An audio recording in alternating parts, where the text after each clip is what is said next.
What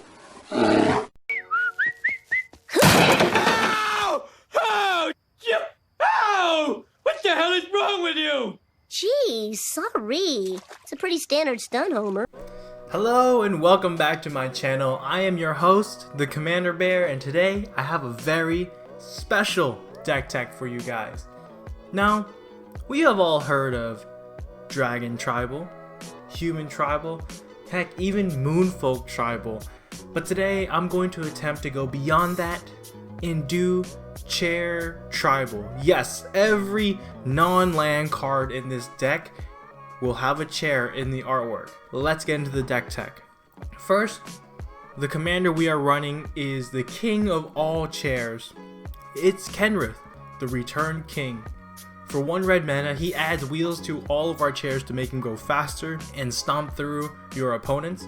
For 1 and a green, he can prove that your chair is bigger than everyone else's chair at the table. For 2 and a white, he makes your chair a massage chair for 1 day. For 3 and a blue, he makes your chair go get a job and help out your cause. And for 4 and a black, he can get a chair back from the dump and onto the battlefield. Now, before we jump into the main deck, I have some honorable mentions. These cards are honorable mentions because for me, I have no idea what your playgroup is like. I don't know any other people's house rules. So, if you are going to run these cards, please run them through your playgroup and see if they're okay with them, so you guys don't have any unexpected surprises down the road. For our first honorable mention, entirely normal armchair. Probably one of the most talked about Magic cards whenever it hits the table. Frazzled Editor and Hungry Heifer are just funny cards when they hit the table. I've always had a blast playing those. As Luck Would Have It is really nice when you're rolling a lot of dice. Magic Word is a super annoying removal spell. Gerrymandering can potentially help us fix our mana. And finally, Staff of the Letter Magnus can potentially gain us some valuable life. And now for the main deck. First, we have a removal package of sorts. Crib Swap and Murder are probably 2 of our best creature removal spells. Tribute to Hunger is somewhat of a catch-all when your opponent has that one really big thing on their table. Send to Sleep can temporarily put 2 creatures out of commission. Wild Hunger is a combat trick that we can pull out of nowhere and possibly get the upper hand on a trade. Deadly Visit is not only for us to take out a creature, but surveil as well. Root Out lets us deal with pesky artifacts and enchantments. And finally, Frogify. Reducing a big creature that our opponents have down to a frog is just fun. We also have a board wipe package of some sorts. Disrupt Decorum allows your opponents to have their shields down for just a moment as they are forced to swing out. Rollick of Ambition can potentially put the odds in our favor when we swing out, or we can take out a bunch of small little creatures. Void is an odd board wipe, as most of the times you're targeting just 1 creature on the board, but when you're lucky, you can target 2 or 3 things on the board. And the upside of looking at your opponent's hand and being able to potentially take something away from them can be a big swing into your favor. And finally, we have Famine.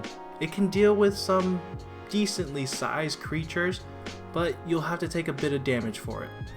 Next, we have a few well-known chairs in the Magic the Gathering world that we are running in this deck. Dragon Throne of Tarkir can be equipped and be used as a big pump spell for our team. Throne of Bone can help us gain some precious life. Throne of Empires can help us clog up the board.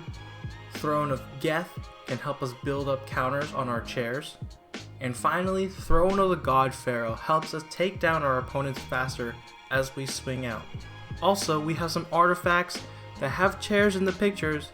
Terrarion and Spinning Wheel let us get a bit of fixing and mana wrap. Now let us take a look at the enchantments that we are going to be running in our chair tribal deck. Ristic Study, we can now be that annoying player asking our opponents if they want to pay 2 to prevent us from drawing a card. Military Intelligence lets us fuel our card draw when we swing out. Sigil of the Empty Throne is a cool looking chair, but also makes angels whenever we put down an enchantment. Greed is just here for being an amazing card draw engine. Curse of Vengeance helps us give us that target for someone that we just do not like at the table. Blind Obedience slows down our opponents and lets us constantly drain them. Contemplation helps us cushion our life total. Dark Tutelage helps us with our card advantage. Ill-Gotten Inheritance, every upkeep on our turn we get to drain our opponents. Marchesa's Decree, not only do you become the monarch, but you can deter your opponents from attacking you. Necromancer's Covenant punishes people who want to use the graveyard as a resource. And finally, Phyrexian Tyranny punishes people who want to draw a lot of cards and combo off. And finally, we have our creatures. Right off the bat, we have the most iconic chair commanders, Vishkal and Oloro. Both of them are in here because without them, I personally don't think chair tribal would have ever been a thing. Bloodhost seems like a friendly guy you want to sit down and have a drink with. Calculating Lich abandoned his own chair to scream out the paparazzi. Damia, Sage of Stone. Her chair is so epic we can refill our hand. Elusive Tormentor seems to like to attack people in chairs, so she's a great addition. Contraband Kingpin has a very interesting looking chair, and he lets us scry whenever we put down an artifact. Hapatra, Vizier of Poisons, can let us flood the board with our snake tokens. Hell's Caretaker lets us get a chair back from the dump, but only on our upkeep. Herald of Lishark has one of the meanest chairs, stealing our opponent's land and making himself bigger. High Priest of Penance has a super destructive chair. As he is dealt damage, he can blow up a non-land permanent. Hythonia the Cruel has one of the most epic chairs, and she herself has a built-in board wipe. Ikari Shidiki lets us gain some life if our chairs can get through to our opponents. Iron Shell Beetle lets one of our chairs get slightly bigger when it enters the battlefield.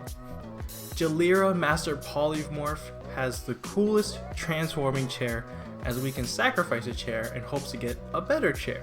Karametra, God of Harvest, helps us ramp whenever we get our chairs to stick onto the battlefield.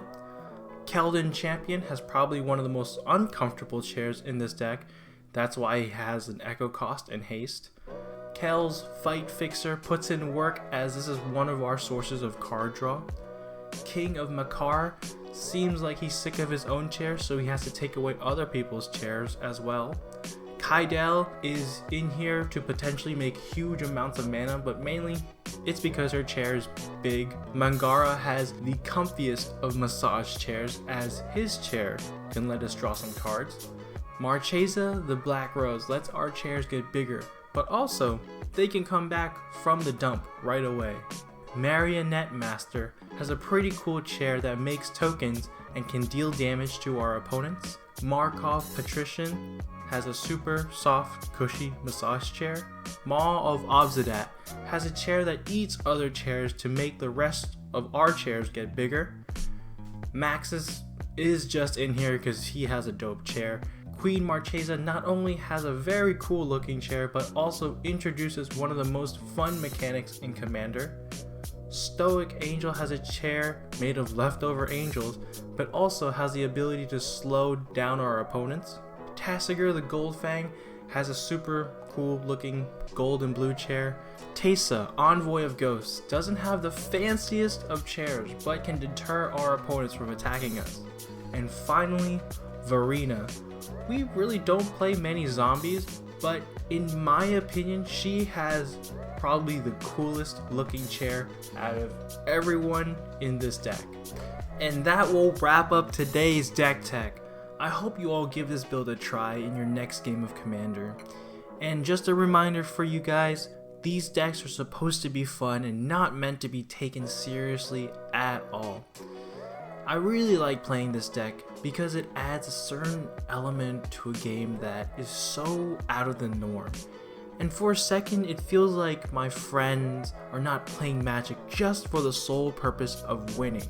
And don't get me wrong, there is a time and place to become competitive, but over time, comboing out and winning on turn 3 just gets a little mundane, as the same song and dance is being performed over and over and over again.